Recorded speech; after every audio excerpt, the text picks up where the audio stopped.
Ai ka bërë që rendi kushtetues dhe siguria shtrihen në çdo cep të territorit të Republikës Kosovës. Dhe nuk ka luftuar për të zhdukur krimin në atë pjesë dhe terrorizmin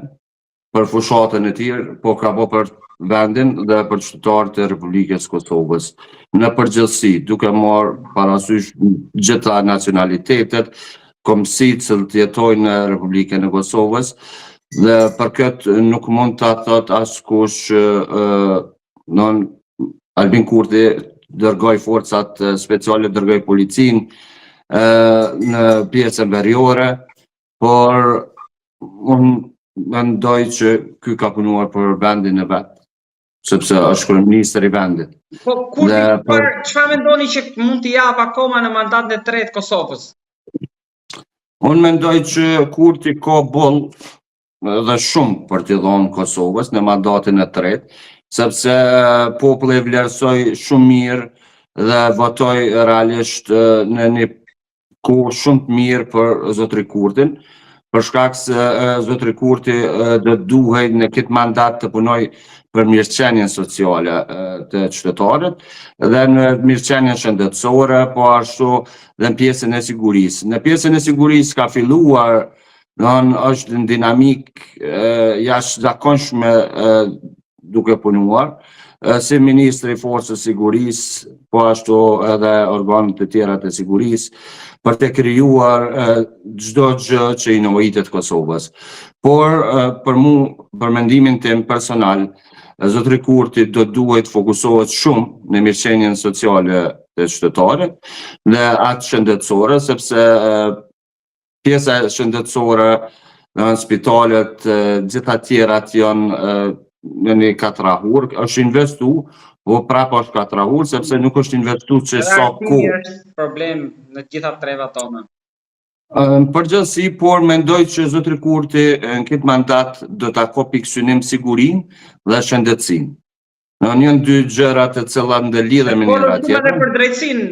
ideja e SPAK-un në Shqipëri të zhvendosej edhe atje. Unë mendoj që çdo gjë që është mirë për të drejtën le të vendoset dhe të hetohet çdo gjë që është bërë në territorin e Republikës Kosovës, që nga vitet 99 e deri në vitin tani më që po e lajm pas 2025-ën, pasi që ka për çka për të hetuar. Dhe mendoj që dikush, ose një grup i caktuar, kam bërë miliona në korrisë qytetarëve dhe për këtë arsye mendoj që duhet hetohen dhe realisht të burgosën dhe të kthehen te qytetari ato para. Unë i pash shumë nga opozita, i ndëgjova realisht shumë nga opozita se zotëri Kurti po shpërndan për fëmijë, për nënat tona, për pensioner apo për qytetarë tjerë para. Por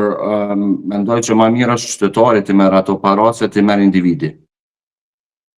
Kjo është ajo. Problemi është për gjitha muajt, jo për një nga 12, ndoshta këtu është ajo e opozitës. Por ndoshta edhe çelësi sukseset të tij ishin dhe problemet brenda opozitës. Realisht edhe kjo qëndron për shkak se ne kemi po zonjën Hikmete Bajramit që thotë më mirë me lista sërbska se me lëvizjen vetëvendosje, njëra nga arsyet, ndërsa nga tjetrat kemi por dhe kryetarin e Skënderajit Samil Ushtakun që në fjalë banale për ish deputetën tani nuk e di se do të jetë deputeta apo jo, edhe për pjesë tjera, edhe kjo mendoj që ka kontribu shumë fort tek qytetari, sepse shqiptari ka pikë dopt, e ka pikë dopt realisht respektin ndaj gjinisë femrore, pasi që gjinia femrore të popullit shqiptar mendoj që konsiderohet një krenari dhe jo një banalitet si që edhe mund ta themi viktimizimi se opozita kundër, drejtësia kundër, një pjesë e bizneseve,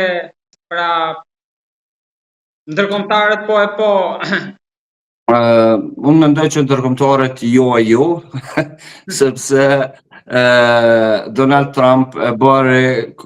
atë që është dashur ta bëjnë presidentët e kaluar të Shtetit Bashkuar të Amerikës dhe e bëri në këtë kohë në qeverisjen Kurti që e futi Kosovën në mbrojtje ligjore nga Amerika. Dhe më nuk do të ketë as ndarje, por nuk do të ketë